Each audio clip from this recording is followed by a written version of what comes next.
You've probably been told your entire life that being good and helping others is your absolute highest calling. But what if the very machinery of your empathy has a hidden back door? Welcome to This Explainer. Today, we're diving deep into the startling neurobiology of exactly why we help others. We're going to uncover the somewhat uncomfortable truth of how our deeply ingrained kindness is actively being weaponized against us. So picture this. You're standing on the edge of a busy city street, and you see someone drop all their groceries. Before you even consciously realize what's happening, your heart hitches, and you instinctively start moving to help them out. We like to believe this urge is just a purely noble, conscious reflection of our good character. But evolutionary biology suggests something a lot more chilling. It points to the idea that your empathy is actually an ancient survival mechanism, one that honestly was never designed for the modern world. And as we're about to see, that makes you a major biological target.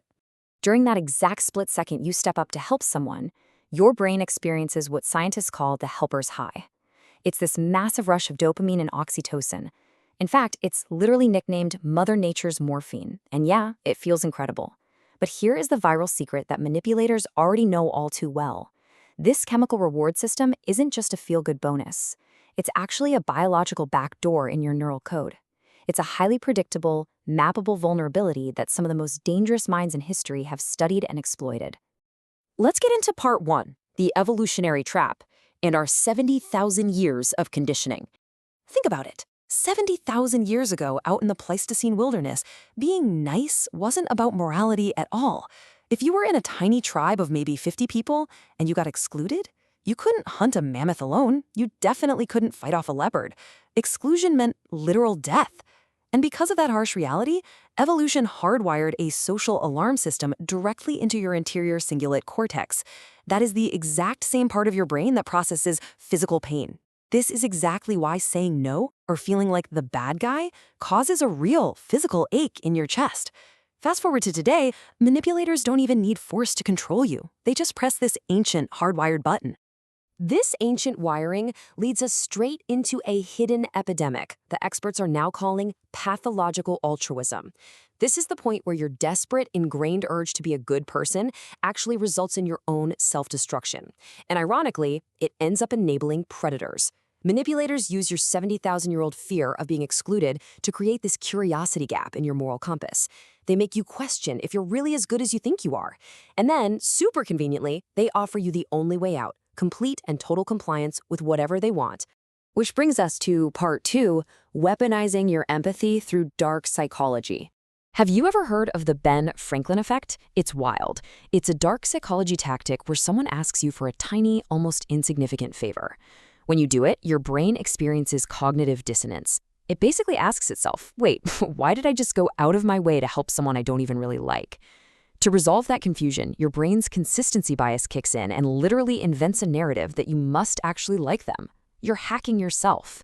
And this is what pulls highly empathetic people into the empathy trap. It's a devastating cycle where you give more, you justify the giving, and eventually your entire identity gets subsumed by someone who would never, ever do the same for you. But the rabbit hole goes even deeper. We all know fight, flight, and freeze, right? But fawning is the totally neglected fourth stress response. When you're confronted by a dominant or aggressive personality, your brain might skip fighting back entirely and crash straight into appeasement mode. You become a human mirror. You completely numb your own needs while hyper-attuning to theirs. Highly empathetic people literally get a validation hit from trying to fix these manipulators, totally unaware that the predator isn't actually broken at all. They're just using a completely different set of tools to control you. Now, contrast a genuine human connection with the reciprocity loop, which is more commonly known as love bombing. When a manipulator treats you with excessive, completely unearned kindness early on, your brain triggers a massive subconscious debt. You feel this intense obligation to return that kindness by lowering your guard and just ignoring glaring red flags. Listen, they aren't being nice because they love you. They are buying your future compliance at a massive discount. And by the time they call in that debt, you're already trapped. And it's not just individuals doing this, by the way. It's our entire digital world. Modern AI and corporate algorithms use emotional contagion to hack into your empathy backdoor every single time you open an app. They purposely trigger your moral outrage or your pity because those are the two absolute strongest hooks to keep you scrolling.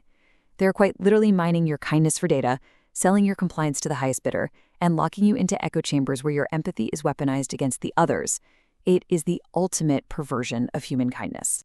All right, part 3. The shadow of kindness, or what we can call the uncomfortable mirror. This is where we run into shadow altruism, and this one's a little tough to hear. Many of us who consider ourselves nice people actually use our helpfulness as a moral shield. Think about it for a second. If you're always the one helping everyone else, you never have to be the one who actually needs help. You never have to be vulnerable. You never have to face your own shadows or your own anger. It's a very subtle, almost invisible form of control that isolates you in this tower of virtue. It keeps you completely insulated from real, messy human connection because you're just too busy playing the perfect savior.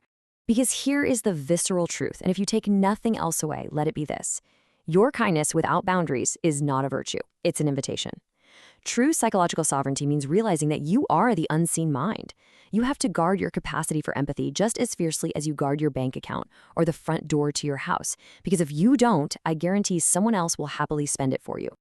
So how do we fix this? Part 4, the neural audit and reclaiming your autonomy. It is time to run a neural audit on yourself. Step 1, the next time someone asks you for a tiny favor, I want you to notice that physical twitch. Feel that ache in your chest.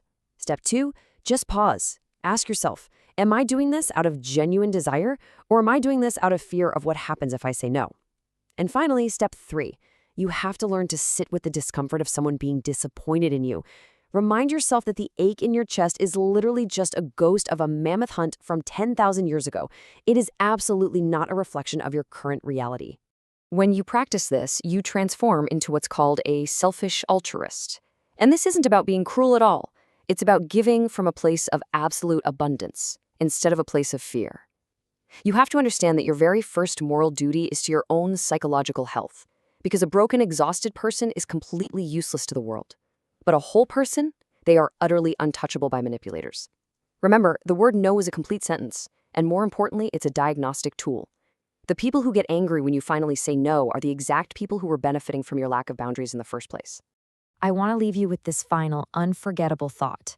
The power to say no is literally the only thing that makes your yes worth anything at all. The helper's high is an incredible gift, but only if you are the one holding the needle.